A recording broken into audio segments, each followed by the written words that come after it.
E aí, fião? Sabadão, 7 de setembro, data histórica da independência do Brasil. Escutando o Sistema Negro 97, a jogada final. Então vamos lá, mano. Dá uma parada aqui, ver se eu enxergo a pause aqui. Então, fião, é o seguinte: na realidade eu não vou falar sobre 7 de setembro, mas sim sobre a questão da história mesmo, as histórias da história.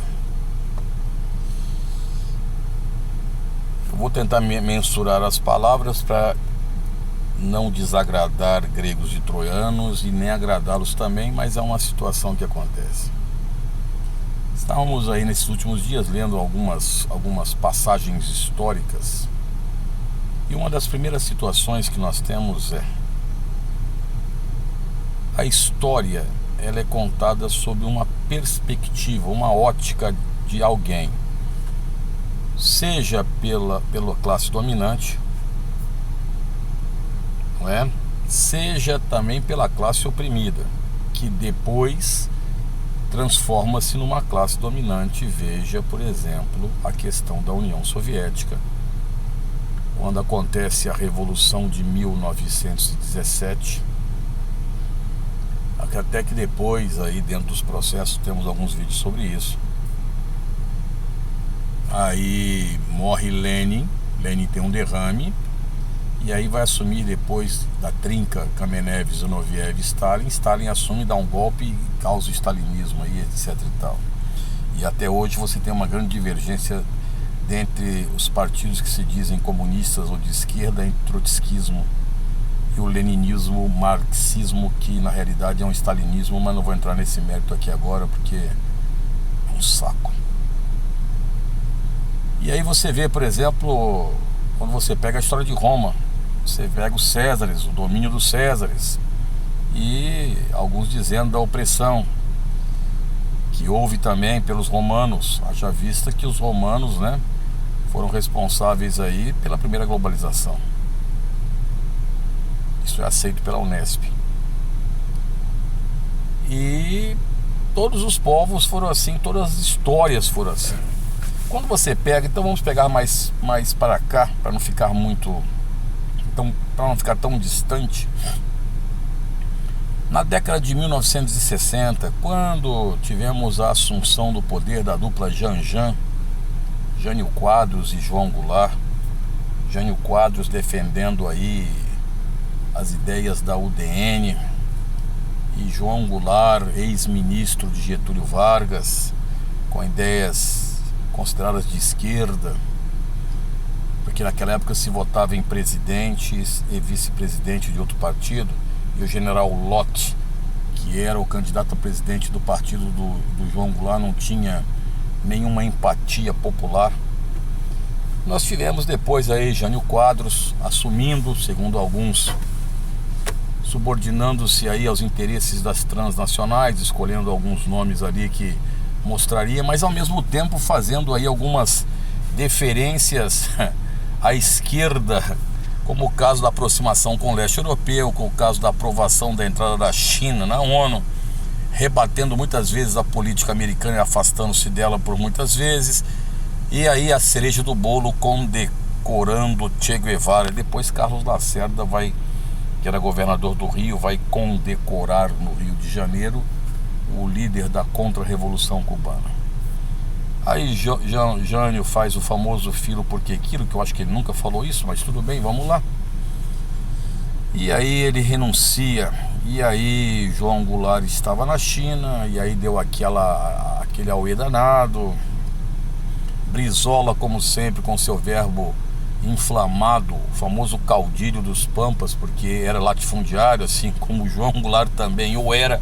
Isso é bom deixar bem explicitado.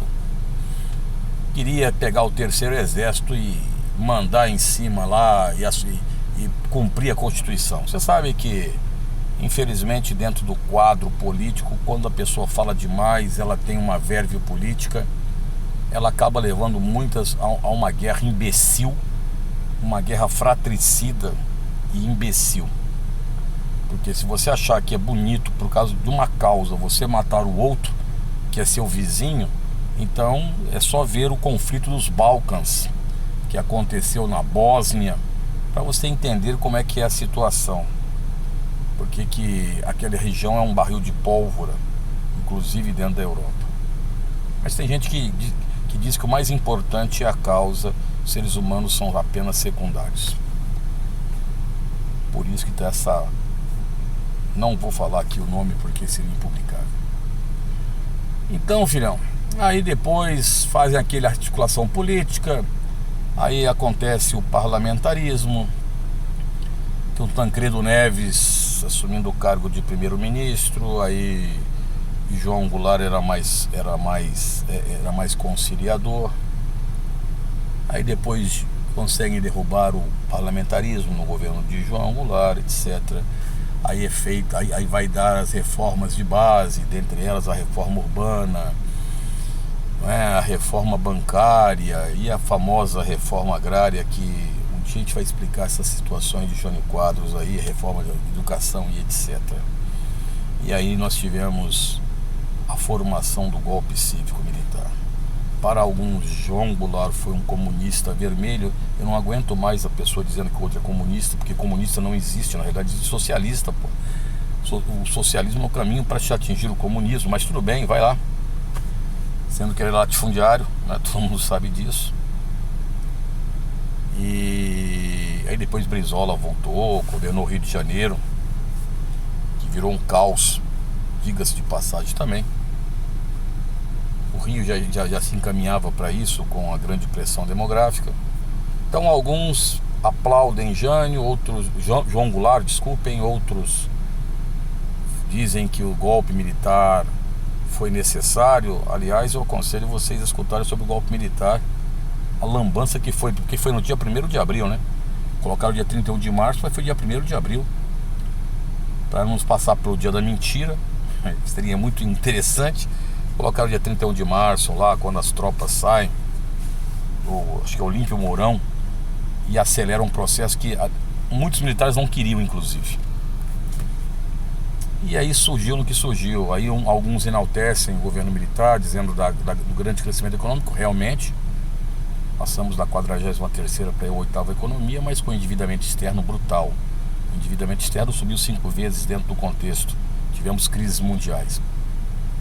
Uns dizem que não houve nada de tortura, o que é uma grande inverdade.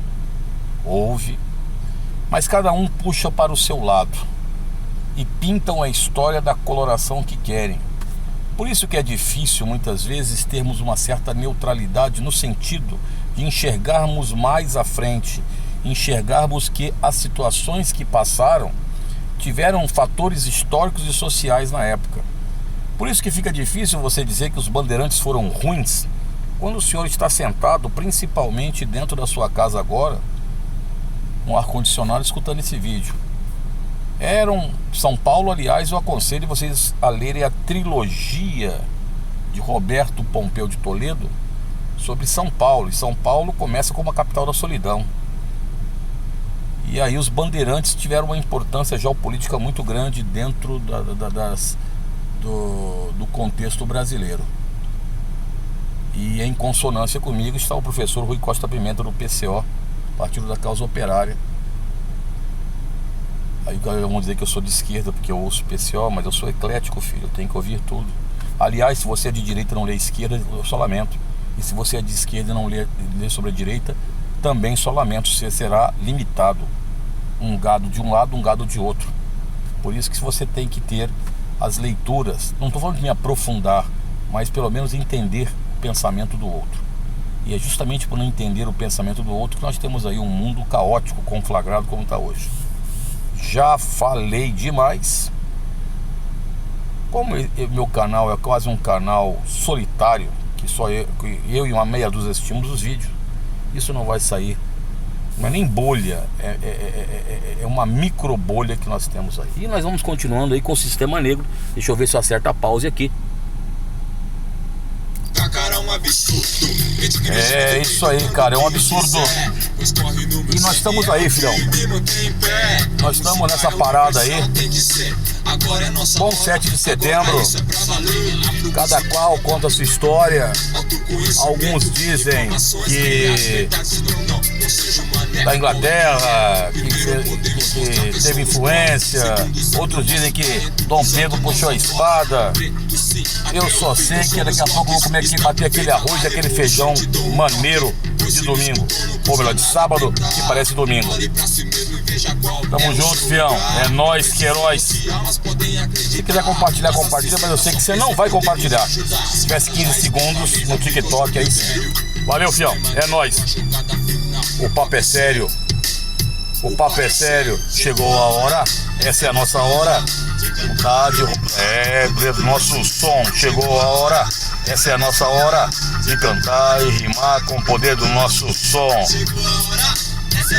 Como diz aí, a minha mente é o arsenal. Pincel atômico e o giz são os meus canhões.